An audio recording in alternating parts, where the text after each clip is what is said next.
ஆர்சிபியை மண்டை மேலே கொட்டி அமிச்சிட்டாங்க டெல்லி கேபிட்டல்ஸ். தடவை பேட்டை பிடிக்குது நம்ம ஆர்சிபி. அதில் நம்ம சால்ட்டு மட்டும் நின்று 50க்கு மேலே அடித்து போட்டு 50 அடித்து போட்டு போயிட்டாப்புல. அப்புறம் நம்ம டீம் டேவிட்டு மிச்சவங்களாம் சொற்ப ரன்னுங்களில் போயிட்டாங்க. அதில் நம்ம கோலி மட்டும் கூட அடிப்பார்னு பார்த்தேன். ஏன்னா பச்சை கலர் ஜெர்சி எப்பயுமே தலைவன் எக்ஸ்பிரஸில் அடிப்பார்னு பார்த்தா அடிக்கலை. 19 ரன்லேயே அவுட்டு. ஆக மொத்தத்தில் 175 ரன்னில் டீமு காலி. 176 அடித்தா சாதாரண டிஜிட்டோடு உள்ளே வந்திருக்கிறாங்க.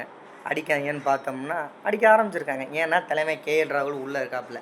அவரோட ஊர் ஆந்தாரா செலிப்ரேஷன் போட்டு பண்ணாப்புல. தலைமை அங்கே இருக்கான்.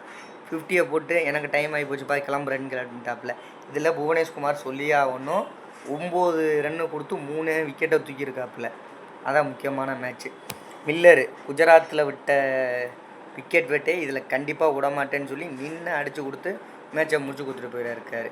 எப்பயுமே கோலிக்கு பச்சை சட்டை ராசியாக இருந்தாலும் டீமுக்கு அது ஆகாது. நான் பல மேட்ச்சில் விக்கெட் வெட்டையை நடத்தியிருக்காங்க. ஸோ இந்த ரவுண்டு டெல்லி கேபிட்டல்ஸு வின் பண்ணிட்டாங்க ஆர்சிபிக்கு விக்கெட் வெட்டையை போட்டு.